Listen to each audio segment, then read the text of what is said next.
As food security remains at the forefront of the national agenda, President and Agriculture Secretary Ferdinand Bongbong Marcos Jr. envisions a prosperous, resilient, and secure Philippines by 2040.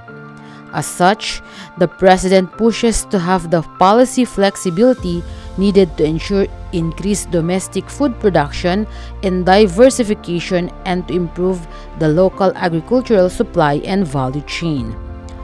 While the administration is set to focus on productivity-enhancing interventions to achieve food security, the Department of Agriculture Regional Field Office No. 2 magnified its commitment to boost the region's economy. Cagayan Valley region has an area devoted to rice and corn of more than 50% and 34% respectively.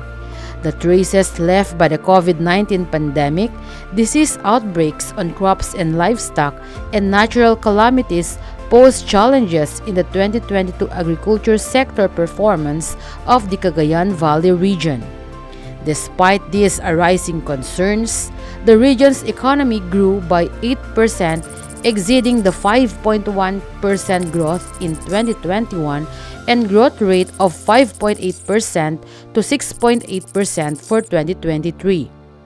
The region's growth rate was higher than the country's gross domestic product growth rate of 7.6%. The Cagayan Valley region was the sixth fastest region in the country in 2022. The region's GDP at constant 2018 prices grew from 389.9 billion in 2021 to 421.1 billion in 2022. The agriculture, industry, and service sectors all registered growth in this year.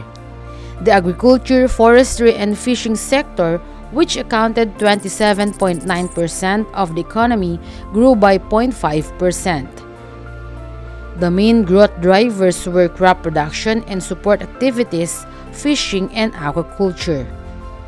In September 2022, the Cagayan Valley region notched another commodity identity as Cebu Nueva Vizcaya was dubbed as the citrus capital of Luzon. The region strived to retain its other commodity titles in the entire Philippines, such as the city of Ilagan, Isabela as corn capital with a total production of 1,960,108.42 metric tons, and second-ranked rice producer, breaking the record for the past 15 years with a total production of 2,928,165.70 metric tons. The region contributed 23.7% and 14.8% to the country's overall corn and palay production respectively. Enrile, Cagayan was also known as the peanut capital with a total production of 3,296.83 metric tons in 2,382.35 hectares, and San Mateo, Isabela as the mung bean capital with a total production of 6,195.95 metric tons in 13,861.90 hectares. To maximize the region's comparative advantage in terms of production in both volume and area, major staples exceeded 100% sufficiency level. As one of the major grain producers and as part of the movement to address food sufficiency in the Philippines, the region remained as a reliable local exporter of rice, corn, and other commodities to other regions. The Cagayan Valley constantly creates transformative strategies to address agricultural productivity, profitability, food safety, and security. The region's sufficiency level of the fisheries resources reached a total of 59.7%, where Cagayan contributed 71%, Batanes with 161%, Isabela with 20%, Nueva Vizcaya with 11%, and Quirino with 13% sufficiency level. The National Agriculture and Fisheries Modernization Plan 2021 to 2030 served as the region's guide on how to diversify incomes and employment of smallholder farmers and fisherfolk.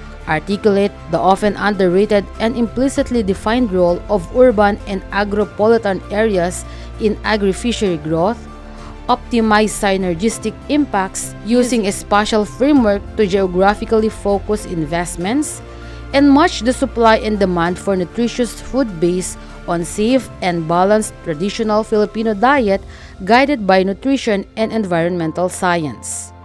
The overall agri-fishery sector transformation process and progress are attributed to the multi-sector participation among national government agencies, local government units, and private and non-government stakeholders.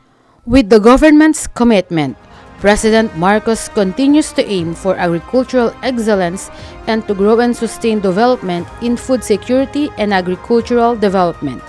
Masaganang agrikultura, maunlad na ekonomiya.